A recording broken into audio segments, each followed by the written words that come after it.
Hello guys, welcome to my new Terraria series. This is my first episode of the series, and it's the first video that I'm posting on this channel. I don't know how many episodes I'll make in the series, but I do hope that you will enjoy it. I start off the world by spawning in and getting wood so I can make my first house for the guide to live in. Then I collect more wood and venture out to the east side of the world where I immediately run into the desert and start collecting cactus in hopes of getting enough to make an armor set. I'm sadly cut off by this antlion hole thingy in the middle of the desert, so I walk back home and I almost die to a bunch of vultures. Anyways, I go back to the west side of the world and find a surface cave and even bigger trees, so I gotta chop those down. In the first chest, I find a spear, and then I break a pot with one of those gold coin portal things. I mine some orange stone, and then I find a gold chest with a mace in it. Even lower, I find my first heart crystal, then I fall into a pool and almost drown. But I recalled back to spawn so I didn't die. It's nighttime, so I decide to build some NPC houses, so here's a montage.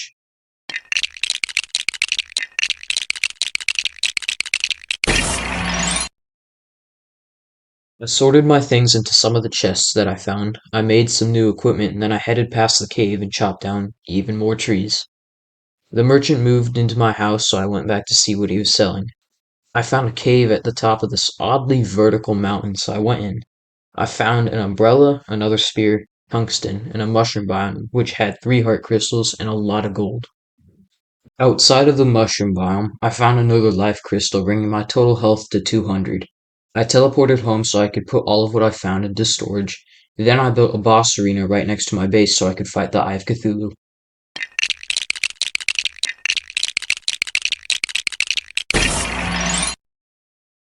After going even further west past both caves, I found an inner tube in this lake, and then I found the snow biome, which had a floating island and a starfree, which I knew was there because of this puddle. At the next cave I came up to, I mined some amethyst trying to get enough for a hook, but I ended up short. I killed a Flinx, which gave me a snowball launcher, and I also found a life crystal, some more gold, and I didn't feel like climbing out of the cave, so I teleported back. I crafted some new armor with the materials I found, and now that I was more prepared, I went to the antlion hole I found at the beginning. I didn't find anything significant in the hole except for this chest with an ancient chisel, this life crystal that I apparently didn't see, and a dig toys. I teleported home and jumped past the antlion hole and found both the corruption and another floating island. The Eater of Souls and Harpies were about to kill me, so I couldn't explore the floating island and had to teleport back home. I got home and built more NPC houses. I got this fake horn pet drop that's apparently 1 in 1,000 from one of the trees, so that's pretty cool.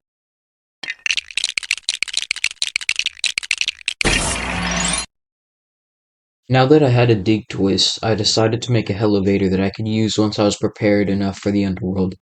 I found a few things along the way, like a magic mirror and this rainbow boulder that led me to a chest with absolutely nothing important to me in it. The dig toy stopped on a chest in a mushroom biome where I found shoe spikes, 2 life crystals, and finally Hermes boots.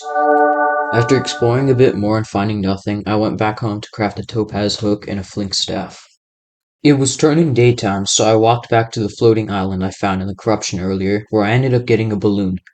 I jumped off the island and realized I still take fall damage, so I teleported back before I died, and I went past the corruption to find an oasis.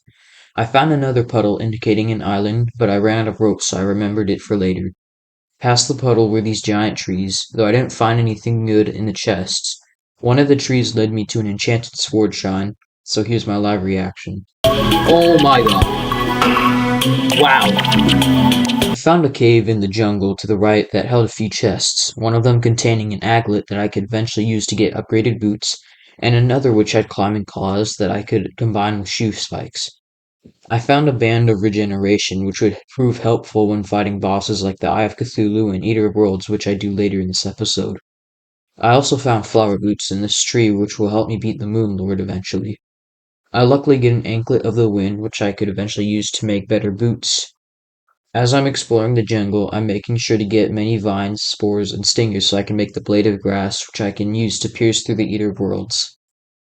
After exploring the jungle and killing enemies for a while longer, I found the jungle temple, which is really good because it means I don't have to look for it when I get to hard mode.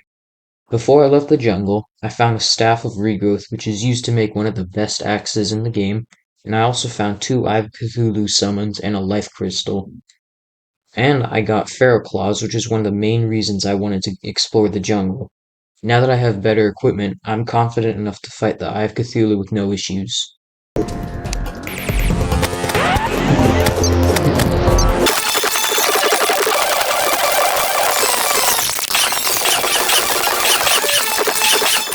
Yeah, there really was no issues. Anyways, I fought it again.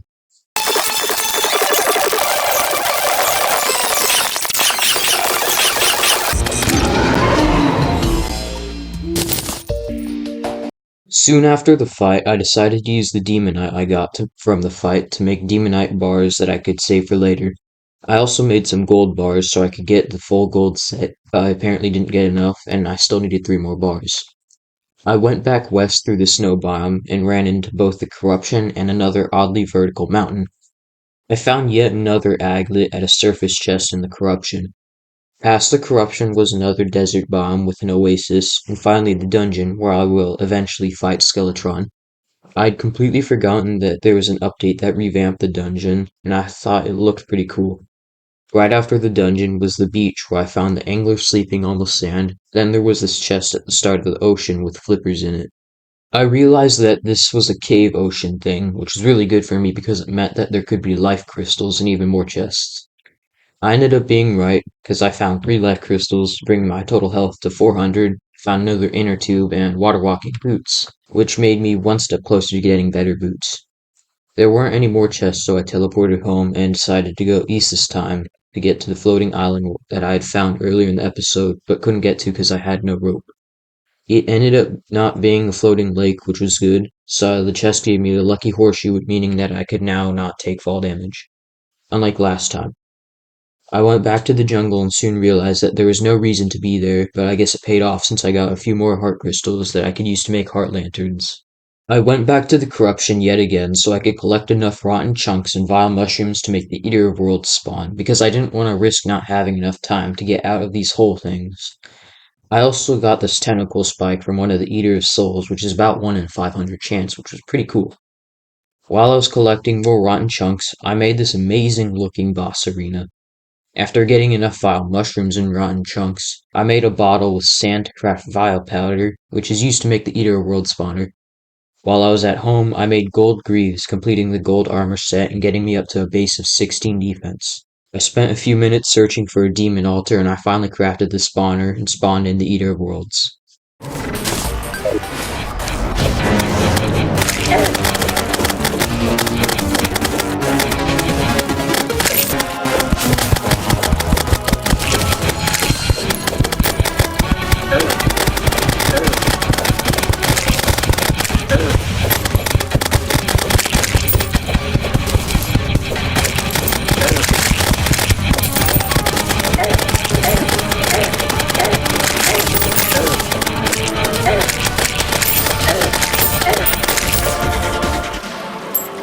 About 10% of the way through the fight, I realized I may have overprepared, so I just tanked the whole entire thing.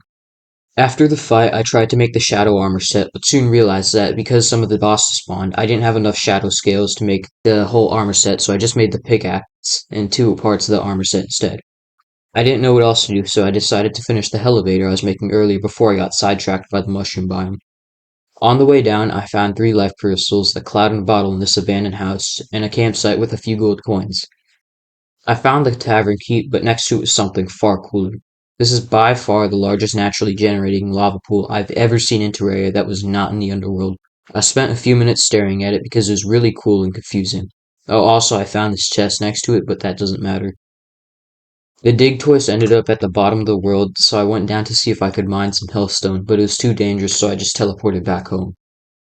That's gonna be it for the first episode. If you enjoyed the video, please like, subscribe, and turn on notifications so you know when the next episodes will come out. I hope you enjoyed and see you in the next video.